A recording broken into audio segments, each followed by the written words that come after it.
Qu'on s'améliore. Dites-moi ce que vous en pensez. À chaque fois qu'un restaurant africain ouvre, à chaque fois qu'un bar africain ouvre, il est fermé derrière.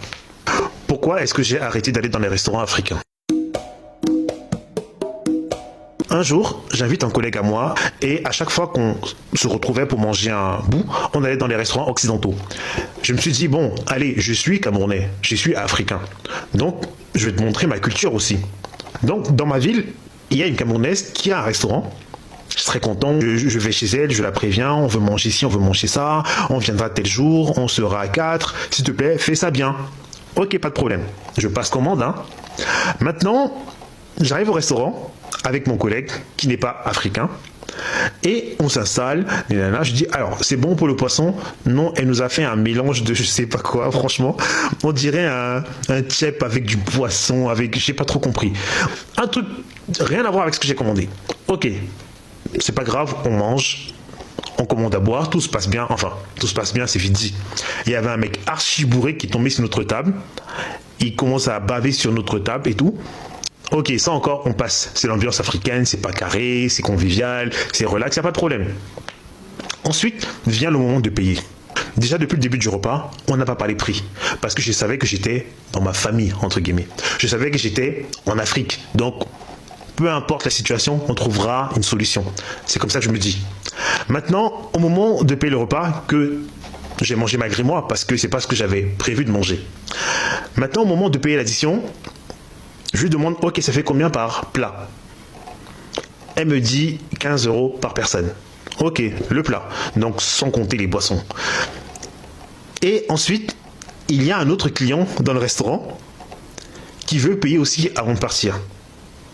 Elle dit à ce client-là que son repas coûte 10 €. Moi, bonne poire, moi le mougou, comme on dit au Cameroun, quoi, moi le fou du village, moi le fils du fou, je paye 15 €. Et l'autre client, il paye 10 € pour le même plat qu'on a mangé. J'étais dégoûté. J'ai payé, mais c'était la dernière fois où j'ai mis pied dans un restaurant africain.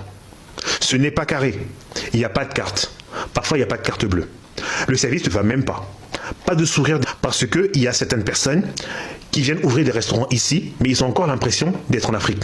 C'est-à-dire que le service client n'y est pas.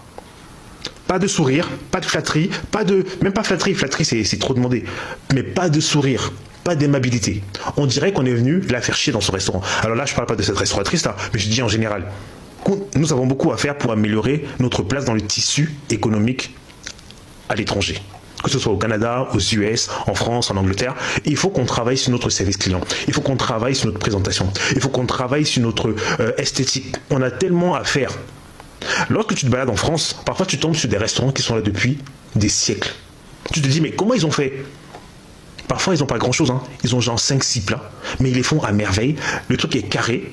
La famille gère l'entreprise de A à Z. Mais nous, on n'arrive pas à faire ça. À chaque fois qu'un restaurant africain ouvre, à chaque fois qu'un bar africain ouvre, il est fermé derrière. Parce qu'on ne respecte pas les normes d'hygiène, parce qu'on ne respecte pas les normes incendie et sécurité. Parfois, on fait des restaurants dans des caves où il n'y a pas de sortie de sécurité. Il n'y a pas d'issue de secours. S'il y a un problème en cuisine, les gens risquent de faire des malaises parce qu'il n'y a pas d'issue de secours. On doit tous remonter par l'escalier qui mène au rez-de-chaussée pour pouvoir sortir. C'est ça notre problème. C'est pour ça qu'on n'arrive pas à s'en sortir. Si vous connaissez un restaurant africain qui a plus de 15 ans, franchement, dites-le moi, je vais aller manger. Parce que personnellement, j'en connais pas.